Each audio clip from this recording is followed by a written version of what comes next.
Hi guys, welcome back to my channel. If you don't know me, my name is Arlene and I just got home from work and I was having a conversation with a friend via voice memos in the car ride home. Just talking about life. Honestly, my main motivator for everything in life is to avoid stress. This is why I'm here creating these videos for women that are in a similar position to mine. I wish someone would have helped me make decisions that would put me in a life that would be less stressful. That's not to say that I am afraid of hard work. I'm not, because if I was, I wouldn't be a homeowner. I went to school pregnant while I had my oldest daughter in preschool. So I've been through the ringer. I've been through it all. I've been through a toxic relationship. I held on for dear life because I wanted my family to be together.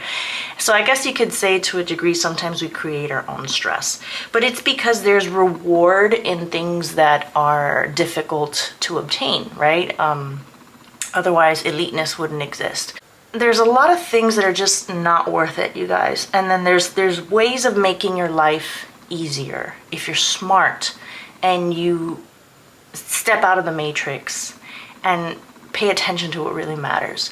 So when you see people walking around with brand name things, you know, Chanel, Gucci, Louis Vuitton, whatever, fancy shoes, watches, purses, things like that, cars, it's not worth it, guys. It's not worth any of it. Like, nothing has to have a name brand in order for you to be happy. If that's what makes you happy, then be prepared to have a lot of stress in your life. Because if you don't earn enough money to afford those things, you're gonna be stressed because you're gonna wish you could, and you're gonna try to find every possible way to make it happen, and you're going to be struggling because you're not gonna have enough for the things that really matter. Because once you obtain certain things, you start to notice what doesn't matter. So my home, I put a lot of money into my home because it's what makes me feel happy. It's what makes me feel comfortable. I'm a homebody. I'm a loner, and I like to be in my space, and I like for it to be comfortable and beautiful. And I reached the goal and I'm happy with it. I'm set. Like, it's not always like, well, what's the next goal? If there's ever that feeling of like, what's the next goal? It's usually because there's something else that I am wanting. There's something else that my soul is craving in order to obtain that level of peace and low stress. So when I see mess and chaos, like if the house is messy, the house is dirty, or things are in disarray, or they're non-functional, or they're ugly, or they're stinky, or they're, you know, outdated, or like a dirty carpet full of germs, that stuff stresses me out because it doesn't feel pleasant. It doesn't feel comfortable. And so I will do whatever I need to do to obtain the way of living that makes me feel comfortable. However, carrying around a purse with some brand name on it versus one that doesn't, I don't feel any different. So to me, none of that matters. I wanted to share a story with you guys, and it's not really about enough to make a full video about it, but I want to tell you how I managed to get my oil changed in my car for under $11, $10.49 to be exact. I had a bank account with a credit union for well over 10 years. And they don't really give very high dividends, just like any other brick and mortar bank. They just don't. It's like 0.0000001%. And I heard of SoFi Bank, and SoFi Bank is giving 4.6% on your checking account and 0.5% on your savings account, on your 0.5% on your checking and 4.6% on your saving. If you had direct deposit and it was at least $5,000 a month, and you had direct deposit for at least 30 days that added up to that amount, you would qualify for that percentage being returned to you. It's called a high yield savings account. And they would also gift you a $250 bonus. So they also have this really cool feature, and other banks online have this feature too, like Ally, where you get to have your checking and your savings, and then you have these little subdivisions in your savings accounts called vaults. So it's where you have your savings money, but then you have another extra little area where that savings money is not to be touched. So in order to get the highest yield for my money, I put all my money in savings, and I could keep like $1 in my checking, and it doesn't matter because if I pay my bills through that checking account, they will automatically pull from my savings towards my checking to then pay those bills. So I'm getting the highest percentage for my money that's just sitting there as it's waiting to be able to pay bills that are basically automated because I set all my bills to be withdrawn on certain days. But the vaults are not touched, so you can't count that money. So I created a vault for an emergency fund, a vault for a travel fund, and a vault for car maintenance. Because believe it or not, this is something that a lot of people do not think about. My car is relatively new. I got it in January of 2022. So, but I just bought it out. I just bought out my lease a few months back, and it's no longer a lease, and now it's my responsibility, and I plan to drive it for a very, very long time. So it's gonna need oil changes and tire rotations and all sorts of maintenance work. And these are things that a lot of people don't prepare for, and then when the time comes to do it, it's like, oh, well, now I just gotta foot the bill. I'm just gonna put it on a credit card, and little by little, that's how credit card debt amounts. Same thing when you wanna go out or you wanna travel. So my travel fund is, if I wanna go out as well, not just for traveling, but an emergency fund or for unexpected things, of course. So I just have my check. Whenever I get a deposit into my account, my checking account will automatically pull $10 from each paycheck to each vault. It's not a lot of money. So if I get 2 paychecks in a month, that's $20 a month. But little by little, that's what I can afford for now because I have other plans, right? But I was able to have $60 put away in my car maintenance.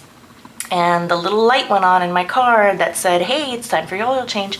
And I used to go to the dealership. I drive a Mazda. So I would go to the Mazda dealership. It was always like $150. And I'm like, oh my Lord, here I am trying to pay down debt and this is going to cost me money. And I'm like, well, I do have a car maintenance, but it's $60. That's not quite a lot. And the car is mine now, technically. I don't have to go to the dealership if I don't want to. I'm not sure if when you're leasing a vehicle, you're supposed to go to the dealership, but I never wanted to take the risk of taking it anywhere else. And heaven forbid, when I return the lease, I have to pay something because I didn't maintain it properly. But since it's my car now, I'm not saying that I'm not gonna take care of it well, but there's nothing wrong with going to like Jiffy Lube, for example. So I went onto the Jiffy Lube website and I saw what the oil change cost, and I believe it was about $90, $89.99. And they had a coupon for $10. And what inspired me to go to Jiffy Lube in the first place was because I have a Citi credit card, Citi Custom, that when you use it, you get points. And I used this card for a balance transfer. I've also been using it to pay for my daughter's tutoring lessons, her math tutoring classes. And I accumulated enough points where I could get a gift card. Sometimes I apply the points to just pay off some of the balance, but I saw a gift card for Jiffy Lube and I knew my car needed service soon. So I got a $25 gift card from Jiffy Lube, and then I went to the website, found out how much it costs, $90, okay. And then they also had a $10 coupon. And I had $60 in my vault. So 25 plus the 10 is 35, plus the 60, that's $95, right? So I show up to Jiffy Lube and I'm like, great, this is gonna be pretty much like a free, oil change. And I'm like, how much for the blended oil? I don't need the, synthetic signature premium best oil ever. I'm not driving a Ferrari.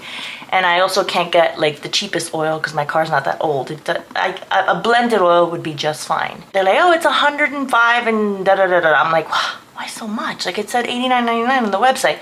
Well, because we have to account for the disposal fee and there's a special tax for this and a sales tax and da da da da. And I'm just like, of course they're gonna advertise things that way. That's just the way things are. So I said, that's all right, that's okay. I still won't be paying so much because I have $60 put away for my car. And now you may be thinking, well, it's not like you paid only $10.49 because you had to pay $60 from your own money. But here's the beauty about money mindset. It's all about how you look at things. If you're getting paid and you automatically have a certain amount of money allocated towards a certain fund or a savings account, it's as if that money doesn't even exist. It's as if you never even earned it. So what you have left is what you have to work with. And now you build your budget around that. So that's $60, even though I earned it and I put it away and it's my money and I paid that money, I'd much rather use that money and pay for my oil change with that than to get further into credit card debt by another $105. So between the $25 gift card and the $10 coupon and the $60 I had put away, the total balance that I had to put on my debit card was $10.49. Normally I pay with a credit card to get more points, so I paid with the debit card because I needed that $60 to be taken directly out of my savings account. So what I did is I transferred it over from the savings over to the checking.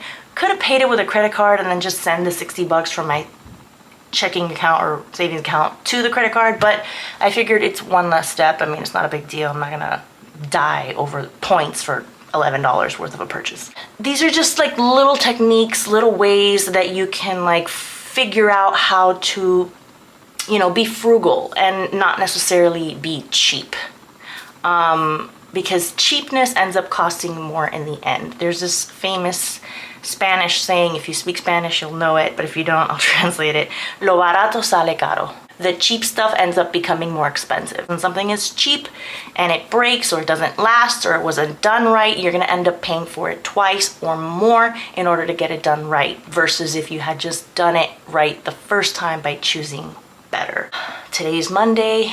It's been a long day. The traffic was intense and I'm tired, but I wanted to hop on here real quick to say hi and let you guys know that I'm still here and there will be more videos to come. I still have yet to make my video about my whole car buying experience. Stay tuned, subscribe for more. Please hit the like button and I will see you guys in the next one.